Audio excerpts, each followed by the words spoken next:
Buenos días, mi nombre es Krishna Chacón, yo soy estudiante de tercer año de medicina en la Universidad de los Andes y les voy a hablar acerca de una enfermedad autoinmune llamada morfea.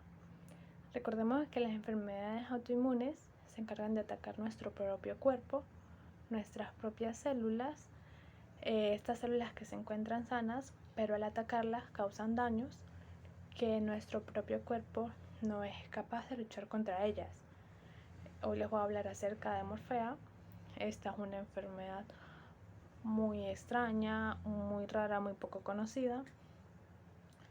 Y esta enfermedad también es llamada como esclerodermia localizada y es un tipo de trastorno autoinmunitario, como ya les dije, al cual afecta el tejido conjuntivo y principalmente la piel.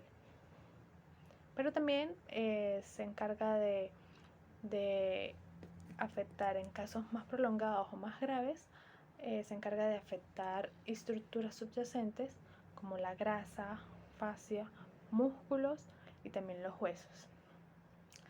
Además, esta enfermedad se caracteriza por ser una patología fibrosante debido a la esclerosis que causa en la dermis y además en el tejido subcutáneo, que posteriormente va a causar lo que sería un deterioro funcional y cosmético en la piel y en los tejidos subyacentes, especialmente en todos los tejidos que son derivados del mesonefro.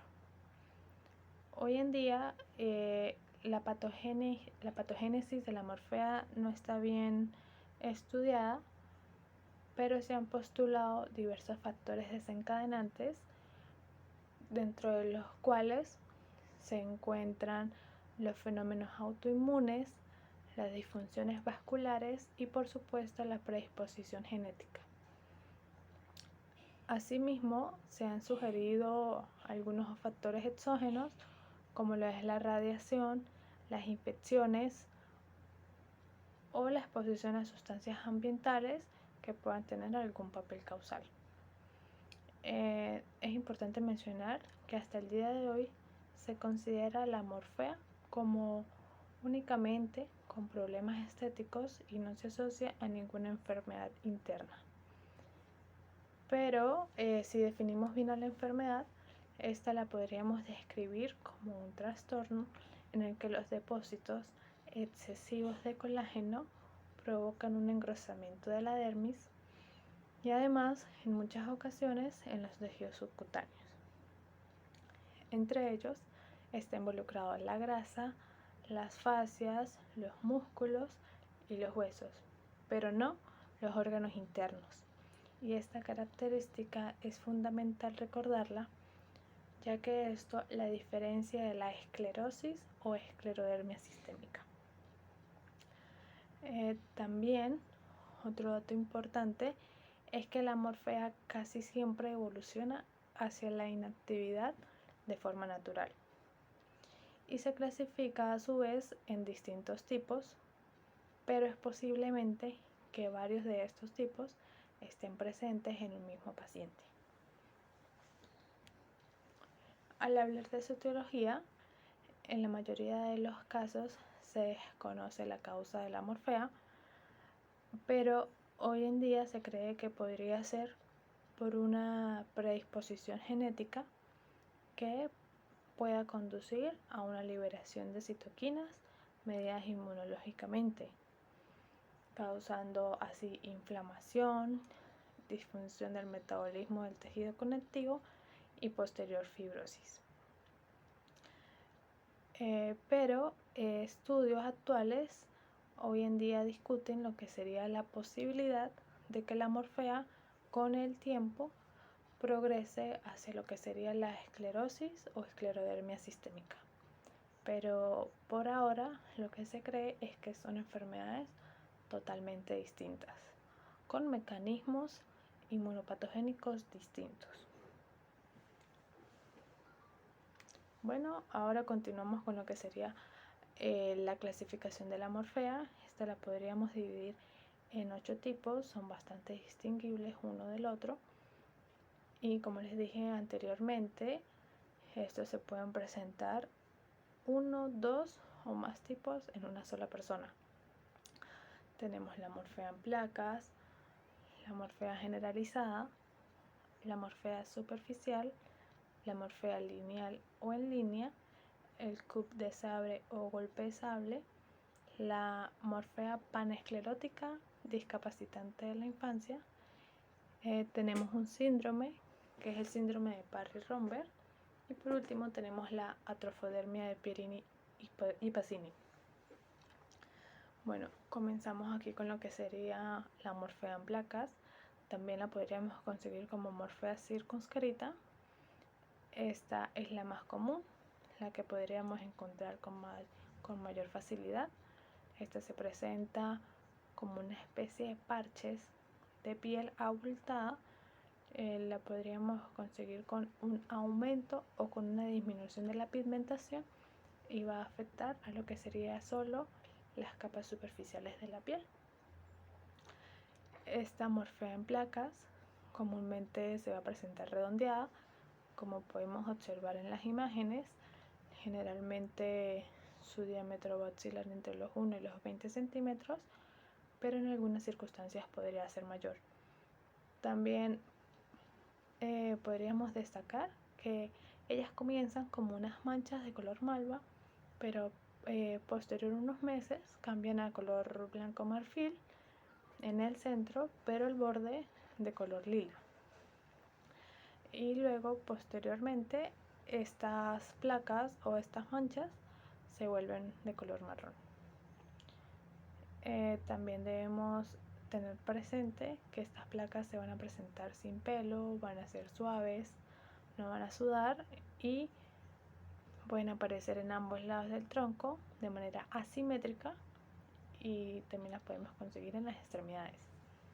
Como segundo, tenemos lo que sería la morfea generalizada, que como su nombre lo indica, se va a presentarse como unas manchas más extensas que la morfea en placas, y va a afectar una superficie mayor corporal.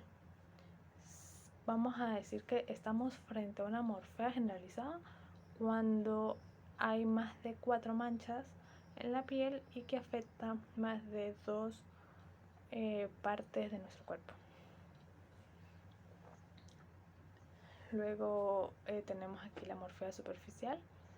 Esta está presente en mujeres entre los 30 y los 50 años de edad, y esta se presenta de igual forma como unas manchas de color malva de maneras simétricas en los pliegues naturales de nuestro cuerpo, como lo que sería la ingle, las axilas, debajo de los senos, como podemos ver en las imágenes, detrás de las rodillas o detrás de los codos. Proseguimos con la morfea lineal.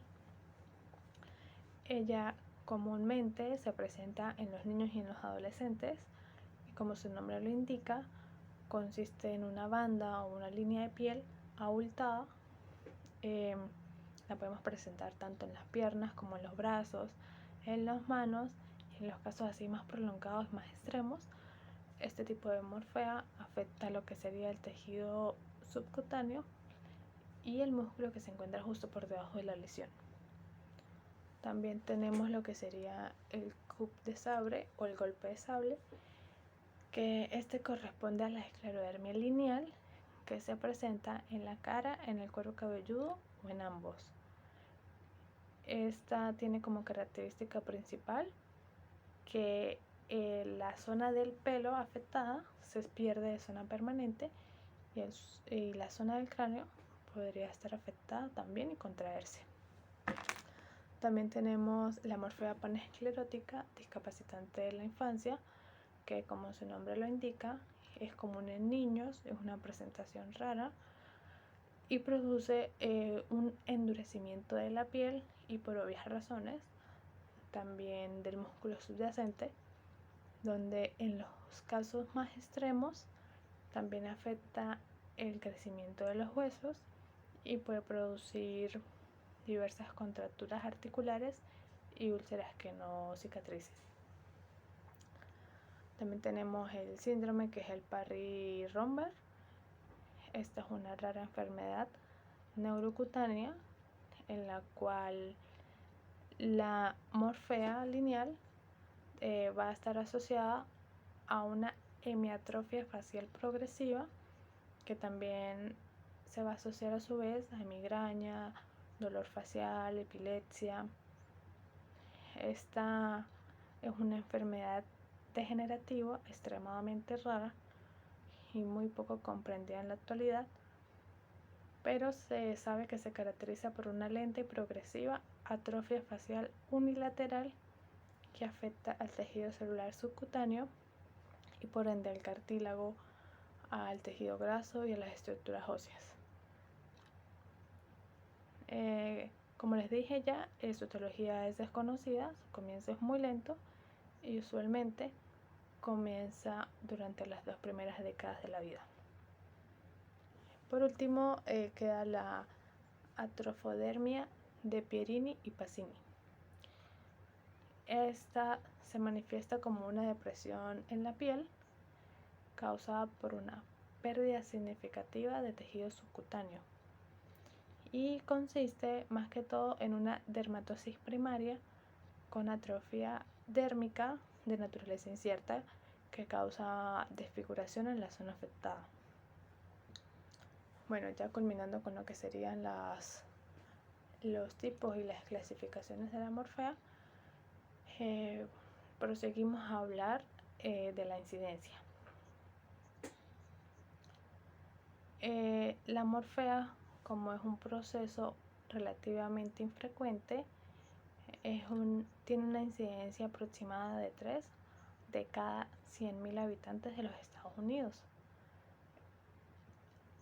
Puede presentarse tanto en niños como en adultos, y en los adultos presenta un pico de incidencia que ronda los 45 años de edad, mientras que en los niños se presenta entre los 5 y los 10 años. Asimismo, las mujeres y los caucásicos parecen estar más predispuestos a padecer esta enfermedad. Continuamos ahora con el mecanismo inmunopatogénico que contribuye al daño celular en el caso de la morfea.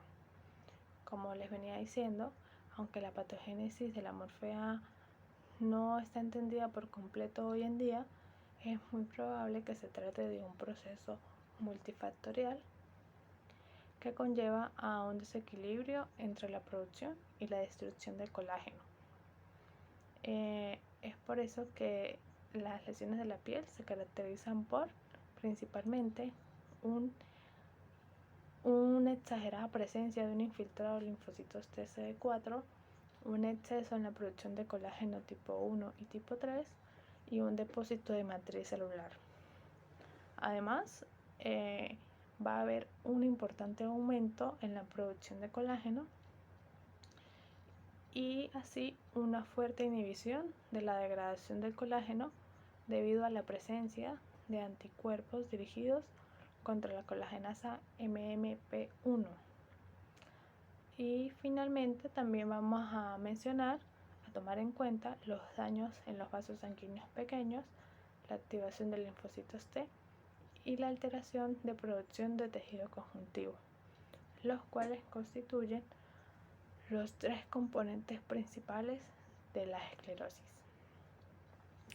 Además, el proceso por el cual ocurre todo esto, como todavía permanece desconocido, se cree que comienza por una lesión vascular debido a una infección, además asociado a una exposición ambiental y posiblemente por la presencia de autoanticuerpos que luchan contra células endoteliales determinadas genéticamente. A esta lesión endotelial liberan citocinas que aumentan la expresión de la molécula de adhesión celular vascular 1, la molécula de adhesión intercelular 1 y la S-leptina, las cuales se encargan de reclutar células T que producirán citocinas profibróticas, como sería la interleucina 4, la interleucina 6, 9 y y el factor de crecimiento transformante beta. También estas citocinas reclutan eosinófilos, células TCD4 y macrófagos. La regulación positiva de estas y muchas moléculas más, como el factor de crecimiento transformante beta, el factor de crecimiento derivado de plaquetas, el factor de crecimiento tisular y lo que serían las interleucinas 4, 6 y 8, aumentan la producción de colágeno, de fibronectina y de proteoglucanos, además de provocar una disminución de la producción de proteasas y aumenta su inhibición. Todo este desequilibrio va a provocar una producción y una degradación de colágeno característica que va a formar lo que sería la morfea. Además de esto, la literatura científica sugiere que los perfiles TH1, TH2 y TH17 contribuyen a la patogénesis de la enfermedad. Primero, se dice que las citocinas TH1 proinflamatorias y TH17 están elevadas durante las primeras etapas de la esclerodermia, mientras que las citocinas TH2 se relacionan principalmente con el daño de la fibrosis. Continuamos ahora con lo que serían las manifestaciones clínicas más comunes de la morfea. Inicialmente, las lesiones se pueden presentar de aspecto eritematoso y caliente y pueden acompañarse de dolor y prurito. Posteriormente, esta fase inflamatoria va a provocar cambios de tipo escleroso, provocando así una induración de la piel que se va a manifestar como placas o nódulos firmes que muchas veces pueden estar deprimidos. Y finalmente se pueden observar cambios hipopigmentados o hiperpigmentados que van a tener una superficie cutánea brillante. Es importante destacar que estas lesiones se resuelven en un periodo de meses o años, pierden su dureza, pero persisten los cambios en la coloración, también las depresiones o los efectos que hubo en los tejidos subyacentes. Adicional a estos síntomas, la morfea presenta una serie de síntomas adicionales que son consecuencia de los síntomas principales. Como ya les dije, generalmente la morfea es un proceso exclusivamente cutáneo, pero puede acompañarse de manifestaciones en otros niveles, como serían los trastornos del aparato musculoesquelético con limitación en la movilidad articular, contractura de las extremidades, artralgias y mialgias, siendo estos síntomas frecuentes en las formas generalizadas de la enfermedad, por ejemplo en la morfea generalizada. También una pequeña proporción de pacientes podría presentar lo que sería el fenómeno de Raynaud. En ocasiones podría aparecer disnea o disfagia, que son secundarias a la compresión mecánica. Además, las formas profundas pueden presentar alteraciones de tejidos profundos y deformidades significativas. En algunos casos más raros, la morfea de Sauer puede producir desfiguración facial y síntomas neurológicos como son la cefalea y las convulsiones. Asimismo, es importante destacar que los pacientes con morfea parecen estar más predispuestos a padecer otras enfermedades autoinmunes y presentar alteraciones analíticas como sería la elevación de los anticuerpos antinucleares y el factor reumatoide. Tratamiento. Como la morfea suele durar varios años y hoy en día no hay un tratamiento 100% satisfactorio, para la mayoría de estos casos el tratamiento va a depender de la extensión, el grado de profundidad, las limitaciones funcionales y la deformidad estética que produzca la enfermedad. Se pueden instalar tratamientos tópicos o sistémicos. Es importante recordar que esa enfermedad posiblemente deje cicatrices, manchas oscuras o manchas claras en la piel. Bueno, una principal opción serían las cremas medicinales, aquellas que contienen vitamina D, como el calciprotieno. Este ayuda a suavizar las áreas afectadas de la piel.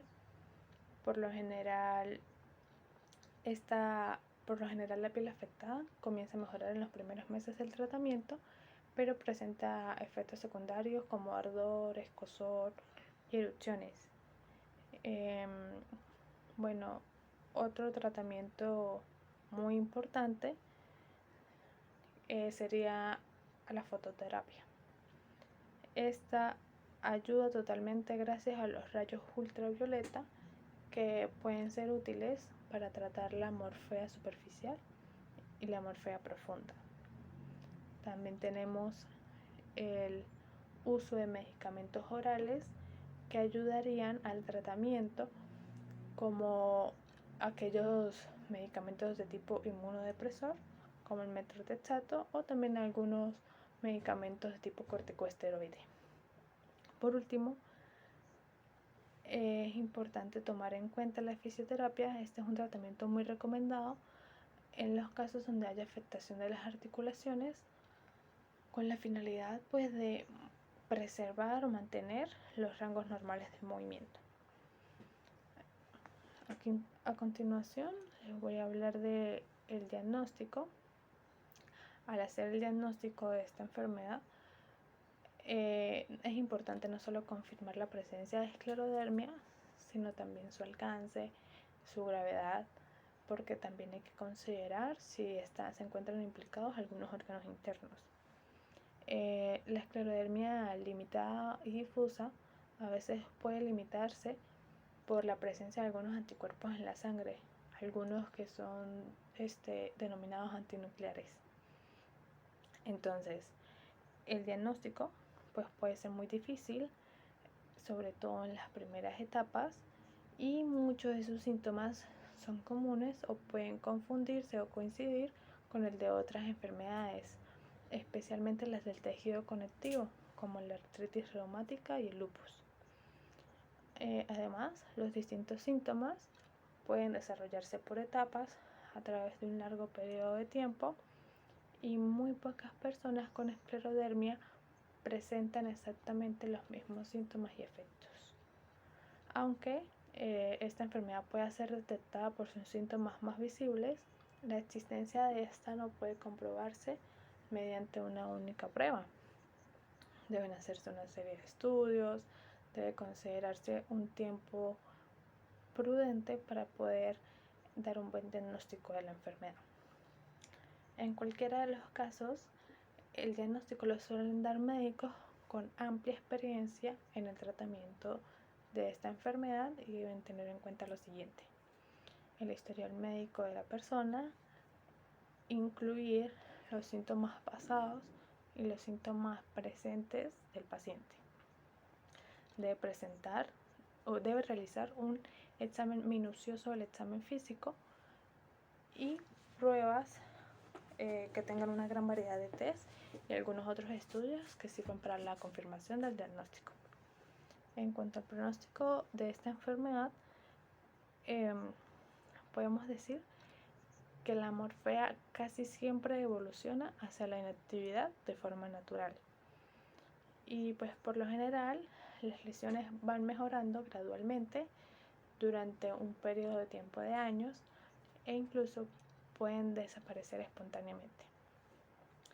Por otro lado, la morfea en placas suele estar activa durante varios años, y luego esta se va ablandando lentamente, pero deja las manchas marrones, y en ocasiones puede dejar también zonas deprimidas de la piel. Además, lo que sería la morfea lineal tiende a ser más progresiva, dura más tiempo, pero también ella eventualmente mejora con el tiempo, aunque podrían surgir depósitos de calcio dentro de las lesiones, y pues se requiere un seguimiento, ya que podrían haber periodos de reactivación después de una larga latencia. Y existe una alta probabilidad de que esta morfea deje secuelas estéticas. Recordemos también que las extremidades afectadas por morfea grave pueden estar rígidas y débiles si hay pérdida de masa muscular.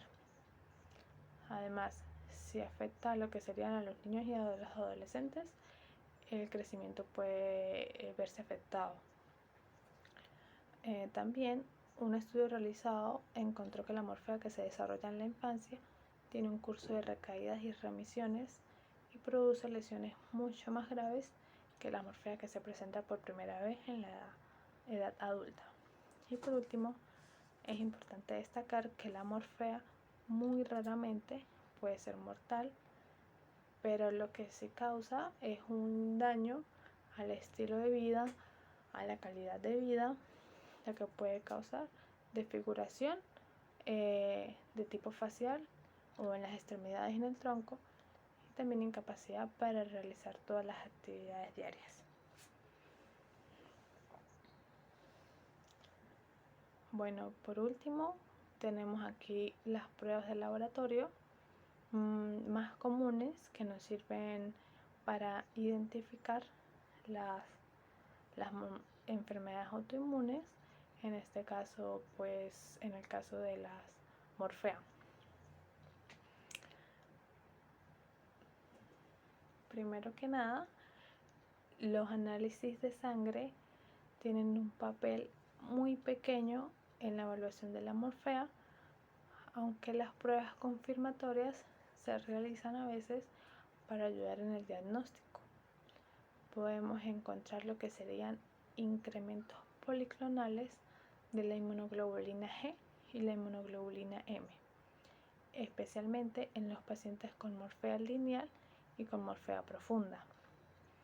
Hasta la fecha, no existe un marcador serológico específico disponible para la morfea. Es por eso que los anticuerpos como el factor reumatoide y los anticuerpos antinucleares frecuentemente resultan positivos en casos de morfea, aunque habitualmente se puede hacer un diagnóstico presuntivo en los hallazgos clínicos y se utiliza el método de una biopsia para confirmar el diagnóstico y delimitar la profundidad de la afectación. Por ejemplo, en el caso de la morfea en placas y de la morfea generalizada, una biopsia por punción profunda que incluye hasta la grasa subcutánea suele ser suficiente para el diagnóstico, pero en el caso de la morfea lineal y la morfea profunda se requiere una biopsia por incisión que se extienda hasta el músculo. También es importante mencionar que la radiografía puede ser útil en casos de morfea lineal o profunda donde se sospecha la implicación del hueso subyacente. También se puede utilizar para controlar los efectos del crecimiento en los pacientes pediátricos. Y por último, tenemos el ultrasonido, que podría ser muy útil para monitorizar la actividad de las estructuras subyacentes. Bueno, esto es todo.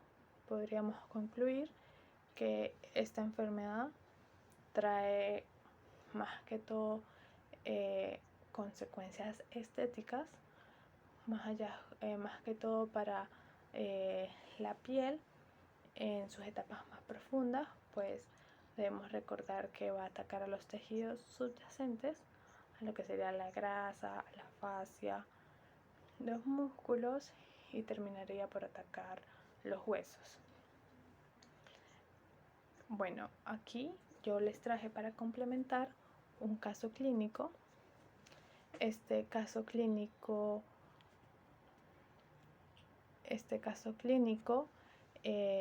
va a ejemplificar un poquito lo que sería un caso común de la morfea. Este caso clínico lo encontré en una revista chilena de pediatría. Fue realizado por Alexis Strickler, Silvana Galloa, Pedro Jaramillo y Gonzalo del Toro. El objetivo de este caso clínico era comunicar un caso de esclerodermia localizada juvenil en una escolar y contribuir a un diagnóstico y tratamiento oportuno de esta patología. Entonces, tenemos aquí el caso clínico de una niña de 8 años con placas induradas hipopigmentadas de distribución lineal en la extremidad superior derecha de 2 años de evolución y placas induradas hiperpigmentadas de textura acartonada con áreas de piel adelgazada, blanquecina y edema en la pierna y el tobillo. Bueno, los elementos clínicos y los exámenes de apoyo diagnóstico, incluyendo los exámenes histopatológicos, fueron compatibles para una esclerodermia localizada lineal de tipo panesclerótica y en el artículo decía que se inició el tratamiento inmunosupresor y fisioterapia y terapia ocupacional. Bueno, aquí tenemos las imágenes. En la figura número 1 se presentan las lesiones cutáneas sugerentes de morfea lineal y panesclerótica. Recordemos que la lineal va en banda o de manera lineal, afecta más que todo a niños o adolescentes y se encuentra presente en lo que sería en las extremidades, las piernas, los brazos, las manos. Aquí tenemos en la segunda imagen unas lesiones de piel también compatibles con esclerodermia lineal. Recordemos que en la figura 1 dice esclerodermia panesclerótica. Esta esclerodermia es la que ataca además el músculo, provoca una induración de la piel y por lo tanto una induración del músculo. Y recordemos que como esta afecta a los niños y como es tan grave, puede también tener efectos sobre el crecimiento de los huesos, específicamente las extremidades. Aquí tenemos una tercera imagen, que es una imagen histopatológica, en donde está el número 1, podemos observar una atrofia de un folículo piloso. Esto es muy característico de la morfea. También el infiltrado inflamatorio linfocitario. Esta es otra de las características principales de la morfea. Dice que se encuentra la presencia de algunas células plasmáticas alrededor de las glándulas endocrinas. Tenemos también en donde se ubica el número 3, glándulas endocrinas, que se encuentra totalmente reemplazado su tejido adiposo por colágeno, es decir, que solamente observamos fibras de colágeno y por último vemos un tejido adiposo que se encuentra totalmente rodeado por haces de colágeno. Como les expliqué en el video, esta enfermedad se caracteriza por excesivo colágeno tipo 1 y tipo 3. No va a haber presencia de folículos pilosos, de tejido adiposo también va a desaparecer progresivamente. Podemos ver la línea roja que marca el espesor dérmico normal, pero tenemos la línea amarilla que vemos cómo se expandió toda esa zona de colágeno con haces engrosados y eosinofílicos.